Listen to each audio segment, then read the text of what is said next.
சனியா, திருக்குறள்ல இருந்து சில ஃபேக்ட்ஸ் கேக்குறேன், சொல்லு. ஓகேங்க. திருக்குறள்ல எத்தனை மலர் குறிப்பிட்டிருக்காங்க? 2 மலர், அனிச்சம், குவளை. எத்தனை விதை? 1 விதை, குன்றிமணி. எத்தனை பழம்? 1 பழம், நெருஞ்சி பழம். எத்தனை மரம்? பனை, மூங்கில் என்ற 2 மரம். திருக்குறள்ல எந்த உயிரெழுத்து பயன்படுத்தல? அவ் என்ற உயிரெழுத்தை பயன்படுத்தாம அ, இவ் அப்படின்னு திருவள்ளுவர் பயன்படுத்தியிருக்காரு. திருக்குறள்ல எந்த எண் பயன்படுத்தல? 9. திருக்குறள்ல கோடின்ற நம்பர் எத்தனை திருக்குறள்ல வருது? 7 முறை வந்திருக்கும். எல்லா திருக்குறளும் பாத்தீங்கன்னா 7 சீராலான குறள் வெண்பாக்களால ஆனது. இதுல அதிகாரம் 133 அதிகாரத்தை கூட்டினாலும் 7 தான் வரும். 1330 குறளையும் கூட்டினாலும் 7 தான் வரும்.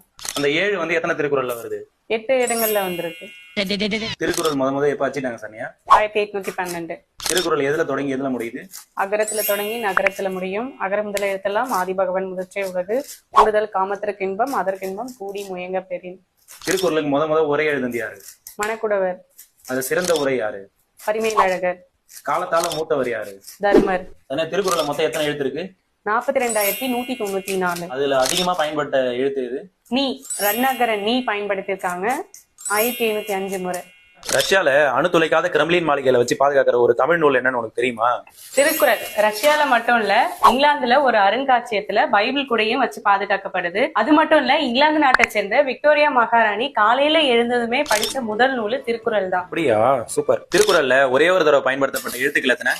2 எழுத்துக்கள். பெரிய லீ, அதாவது பொதுலகர லீன்னு சொல்லுவாங்க. அடுத்து காக்கு, அடுத்து வர நா. தனியா திருக்குறளுக்கு ஃபர்ஸ்ட் எழுதப்பட்ட மணக்குடவர் உரையை அச்சிட்டு வெளியிட்டது யாரு? வ.உ. சிதம்பரனார் தன்னைத்தானே திருக்குறள் அன்பர்னு அழைச்சுக்கிட்டாரு. வ.உ.சி. என்ன சொல்லியிருக்காருன்னா, 1330 திருக்குறளையும் பொருளுடன் உணர்ந்திடாத தமிழர் முற்றும் துறந்த முனிவராயினும் தான் பெற்றெடுத்த பிள்ளையாயினும் தன்னை பெற்றெடுத்த தந்தையாயினும் அவர்களை நான் முழுமையாக மதிப்பதும் இல்லை நேசிப்பதும் இல்லைன்னு சொல்றாரு. அதனால நாம எல்லாருமே வ.உ.சி.யோட வரிகளுக்கு ஏற்ப திருக்குறளை பொருளோட கட்டாயம் தெரிஞ்சுக்கணுங்க. இறைவன் மனிதனுக்கு சொன்னது எது? இறைவன் மனிதனுக்கு சொன்னது கீதை. மனிதன் இறைவனுக்கு சொன்னது திருவாசகம். ஒரு மனிதன் மனிதனுக்காக சொன்னதுதான் திருக்குறள். நம்ம என்டர்டைன்மெண்ட் வீடியோ எதுவும் போடாம திருக்குறளை வச்சு ஏன் ரீல்ஸ் போட்டுட்டு இருக்கோம்? ஏன்னா திருக்குறள் ஒரு நீதி நூல் மட்டும் இல்லாம அது ஒரு வாழ்வியல் நூலும் கூட. இந்த உலகத்துல ஒரு மனிதன் எப்படி வாழணும் எப்படி வாழக்கூடாது அப்படின்றத எளிமையா சொல்லக்கூடிய நூல் தான் திருக்குறள். அதை எளிமையான முறையில மக்கள்கிட்ட கொண்டு போய் சேர்க்கணும்ன்றதுதான் நம்மளோட இலக்குமே. சரி சனியா, திருக்குறளோட முன்னாடி என்ன? புறநானூறு. திருக்குறளோட விளக்கம்?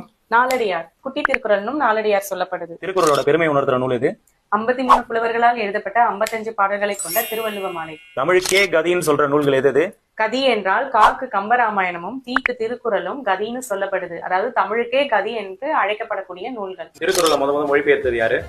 வீரமா முனிவர் லத்தீன் மொழியில 1830 மொழிபெயர்த்தாரு. அப்ப ஆங்கிலத்துல மொழிபெயர்த்தது யாரு? கிண்டர்ஸ்லி ட்ரை பண்ணாரு. அடுத்து எல்லிஸ் பிரபு 13 அதிகாரங்களை மொழிபெயர்த்தாரு. அது